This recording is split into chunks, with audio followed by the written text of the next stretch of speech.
old Victorian ones with strange kids just seem to find me. I don't know how. Hi Penguin Platform. Hi Penguin Platform. I'm Sanne and I'm here today with author Ransom Riggs. I'm author Ransom Riggs and I'm here today with Sanne. We were just commenting on the UK edition's really fine paperweight. It's heavy. It's very beautiful and it's called A Map of Days. A Map of Days. And it is the fourth in the Miss Peregrine series. Yes. I've thought of some questions for you about the book, about your writing, and they're all going to be tied to different peculiar powers. I have a bunch of emojis here that people will be able to see on screen. I'm going to give this to you. Okay. Every emoji stands for a power, and so you get to pick one, and then there will be a question for each of them. So, for those of you who don't know, the peculiar children have powers, but they're sort of unconventional. They're not traditional superpowers. They are a little strange.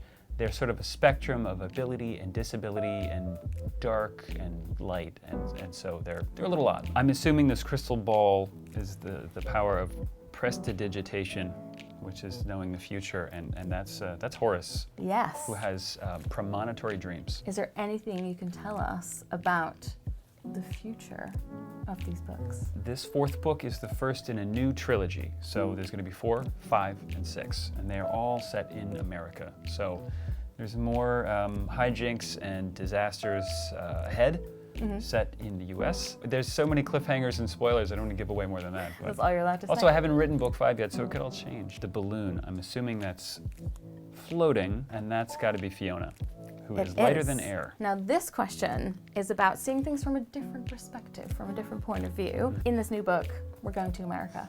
And it's quite different from, I guess, a lot of the locations that were in the previous books. So can you talk a little bit about that, and why you chose to do that, and if it's been really different for you writing that? Well, it's different in that it's America, but it's also different because most of the book is set in the present. And that in itself is an alien world to the peculiar children who have lived for so many years in a time loop in 1939. So I just had a lot of fun with having them confront the weirdness of our present day. And then how have you found writing about America specifically? How has that been? Oh, fun. It's really fun to make fun of the place I'm from, because there's so much that's strange and odd about America and the present day in America, especially, and you know, you think that the peculiar world is peculiar and it's strange to live in a time loop, you know, 75 years ago, but I think our world today is just as strange. I just wanted to look at it through the perspective of these people who are from another time and place to really see that. And I feel like for contemporary readers as well, it means they get to have a different look at their own world a little bit and see through different eyes. Eyeballs, I'm going to guess that's Invisibility. That's Millard, who is invisible and also pedantic, a little annoying, and knows everything. Is there anything that isn't in the books that you had to cut that isn't visible to us? There is a whole chapter where the kids go to school with Jacob, which I had a lot of fun with, but I had to cut it for just reasons of length, and you know, the story wasn't going quite the way I wanted, but it was a lot of fun. I really wanted like a whole book of them going to high school with Jacob. Let's say Fire, which is Emma Bloom, who makes fire with her bare hands. For Fire, I picked inspiration. What inspires you? Obviously, there's the photographs. How did you first find them, and how did they first inspire you to write the first book? And then what kind of role did they play in this book? Miss Peregrine's Home for Peculiar Children was the first novel I have ever written, back in 2011. And I brought to that book 20 years of random story ideas that I'd been mulling over for a long time. And I had just finished film school, and I was sort of a frustrated screenwriter looking for ways to tell stories with pictures, one way or another. So when I started to discover these old photos that I found so evocative and creepy, it seemed natural to marry the photos with these odd story ideas I'd been kicking around, and that became the first book. And all just matched together very well. Somehow, yeah. How did you find the pictures? They were at a flea market in LA. The first I ever found were at a flea market in LA in a booth with just thousands of pictures. You're just like going through and picking favorites. The sort of old Victorian ones with strange kids just seem to find me. I don't know how. This is a boy named Paul, and he has a divining rod, which allows him to find loops. That's all you're gonna get from me, no spoilers.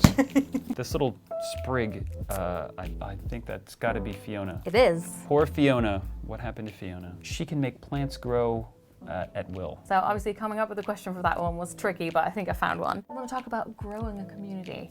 There's been so many fans of the book over the years. There's been more and more fans with the film. I'm guessing there's been lots of new fans as well. What's it been like being part of that community and going from event to event and talking to fans? It's a really great privilege as an author. You spend most of your time in a room alone, concocting this world all by yourself. So to, at the end of the day, when the process is over, be able to go out and meet people and talk about your work and get feedback, and much of it enthusiastic and positive. It's really wonderful. It can be a lonely road.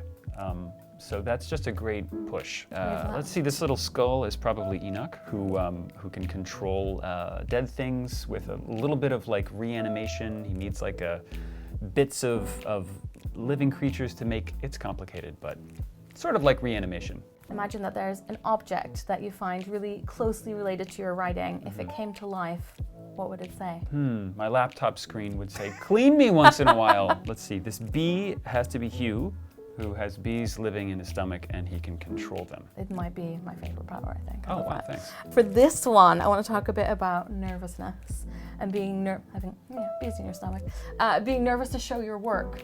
Do you have any tips for people that are writing themselves and that are nervous to show other people their work, or even their friends or their family, or send it out to publishers? Do you have any tips? That will never go away.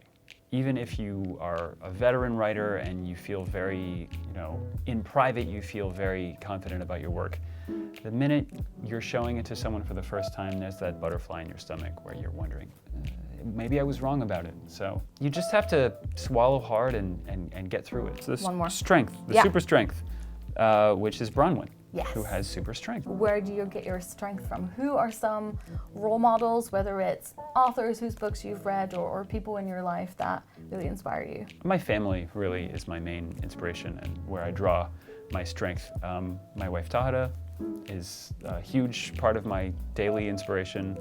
And our family is just a wellspring of strength and support, and it's great. All right, so those were all my questions. Thank you so much for watching, and thanks for answering all of them. I hope you got a bit of writing inspiration and that you learned a bit more about A Map of Days. Thanks for watching, everybody, and tuning in. And again, A Map of Days, it's out now.